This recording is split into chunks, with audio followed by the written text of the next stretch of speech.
14 walks in 48 innings. And the opposition is only hitting 194. So take a shot with Eliezer Hernandez. I know we shy away from the Marlins, but we saw what Caleb Smith could do. We see what Trevor Richards could do. Take a shot with this kid.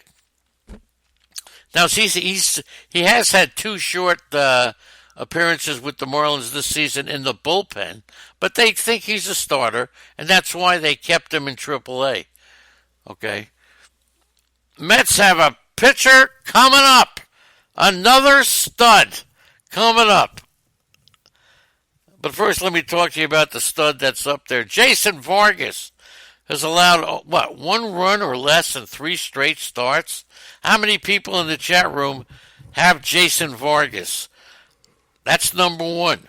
How many people in the chat room are going to keep him in tonight against the Yankees? Right? So 1 run or less, 3 straight starts, and he's never done that in 4 straight starts in the same season. So he'll get to do it. The pitcher for the Mets that you got to pay attention to, he's 24 years old. He's blazing through the farm system. His name is Anthony Kay, and he's getting there, okay? He was promoted along with Riley Gillum to AAA Syracuse on Monday. He grew up out here in Long Island. He's been lights out in AA. 7-3 with a 1.49 ERA in 12 starts. He was the compensatory, whatever you call that, compensation draft pick, 31st overall in 2016. He's allowed 38 hits, 23 walks. He struck out 70 in 66 innings in his last outing, 6 scoreless innings. He struck out 9, allowed 3 hits over 5 1/3.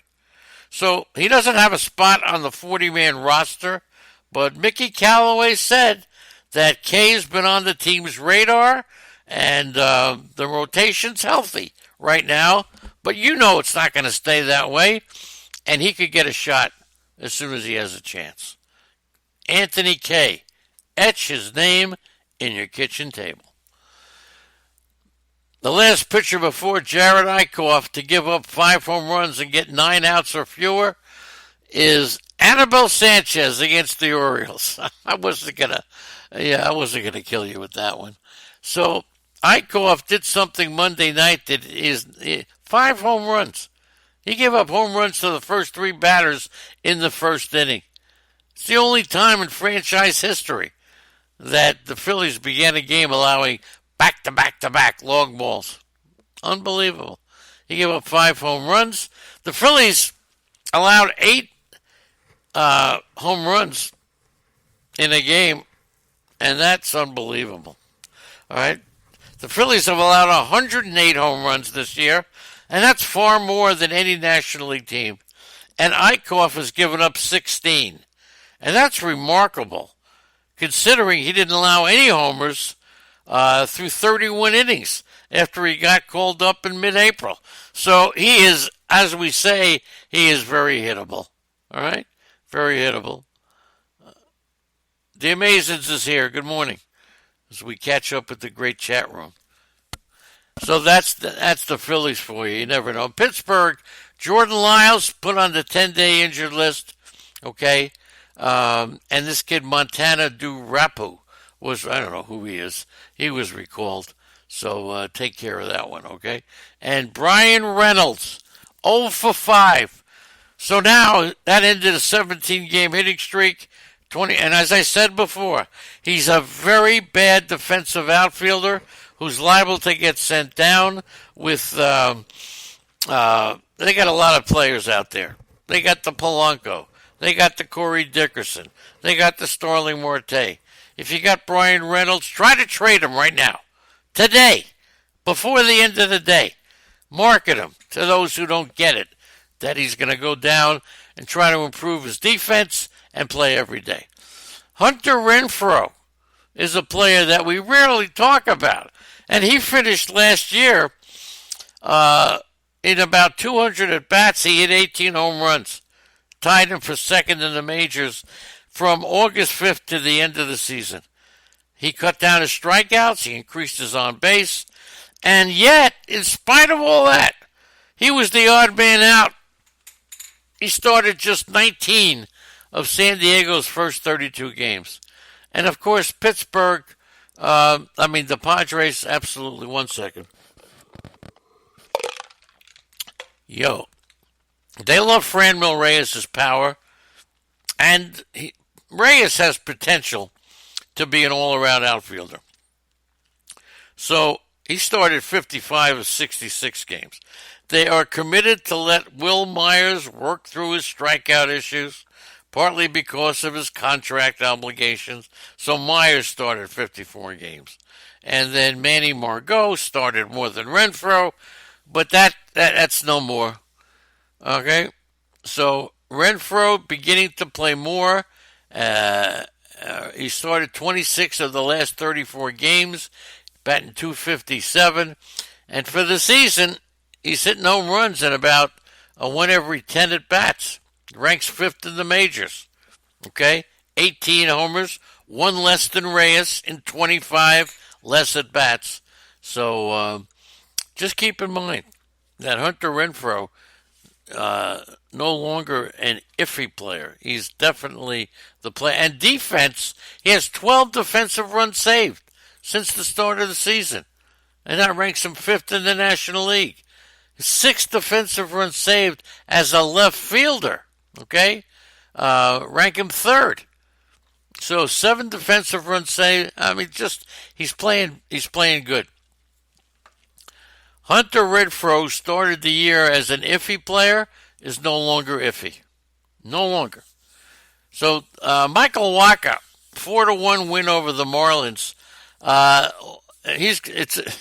So Mike Schultz says it's a fair assumption that Wacha's going to start again on Saturday, and he'll start against New York. He induced 3 double plays. He allowed just 5 singles, entered the game with a 6.3 ERA, and he blanked the Marlins. And here's another hot offensive youngster. I know you just picked up the Mets guy. All right, good morning, pitches, says Glitches. Now, here's a name that you may not know. I really want to know if you know about this guy, because he may be getting a call up in St. Louis. He's a right-handed hitting first baseman, Rangel Ravelo. He was the top hitter for the Cardinals for much of spring training, and then he had an oblique injury, and he's not on the 40-man roster. He hit just 173 in April. He had an injury, but he batted .393 in May, and he's already had a 4-hit game in June.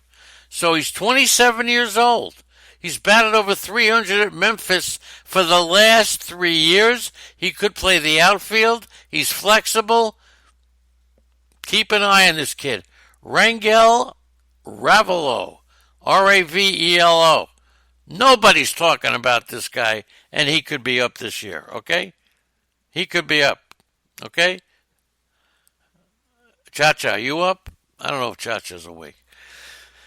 So Trey Turner's starting to get hot.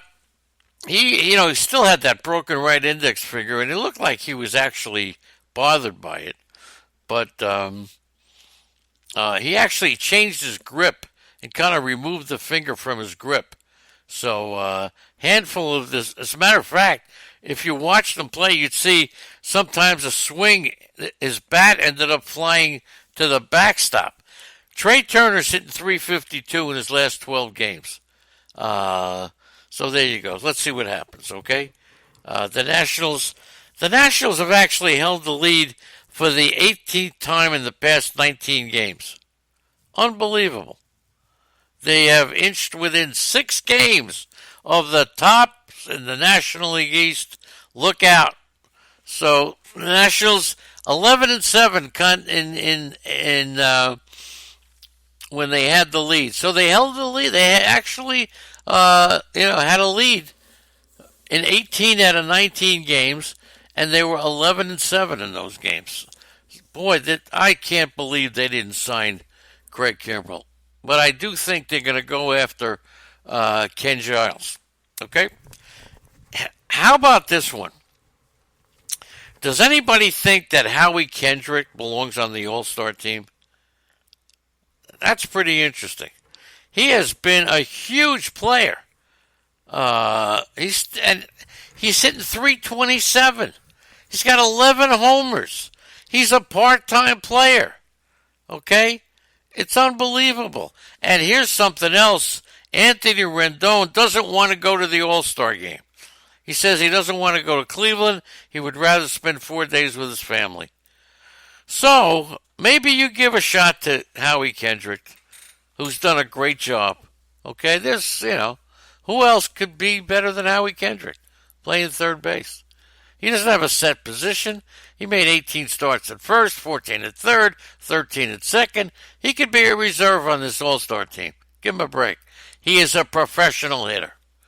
The Orioles, in one-run contests, Baltimore 6-9. Okay?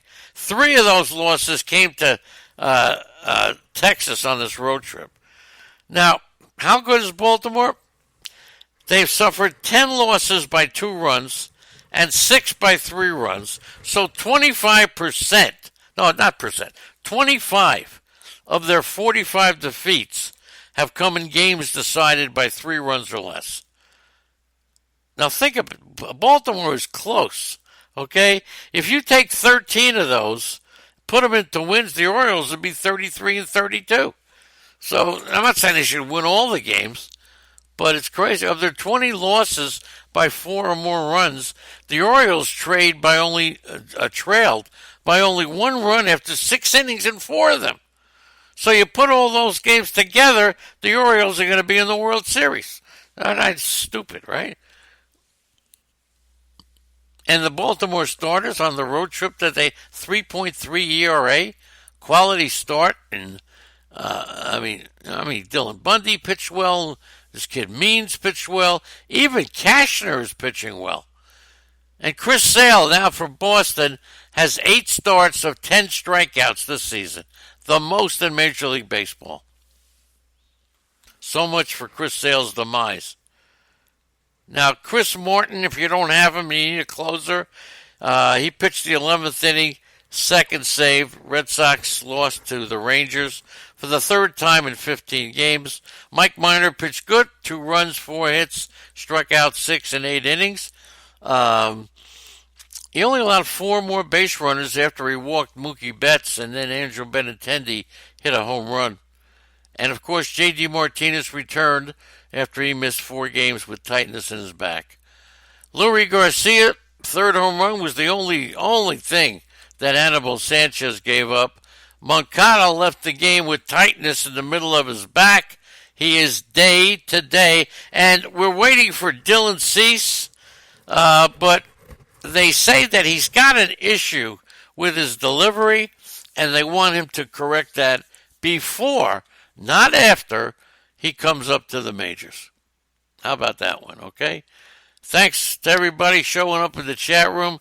I can't tell you how much I love you all. I won't. Lindor and Santana. How about Lindor is 6th among American League shortstops in the voting for the All-Star team. Santana's 4th. Otherwise, who's gonna represent Cleveland in the All-Star game? Now, Matthew Boyd is on the trading block for Detroit. The Tigers don't want to trade him, and I'll tell you why. All right? They're still rebuilding for 2021, and all is going good with Casey Mize and Matt Manning. They're 2 youngsters. And Boyd could be one of those veterans. He could be the veteran who's under team control for 2022 to help aid these guys. So if they dangle Boyd, you got to get something big. They need an impact offensive prospect for sure. They may trade him, but they've got a starting rotation to look forward to of Boyd, Mize, Manning, Spencer Turnbull, and don't forget Michael Fulmer.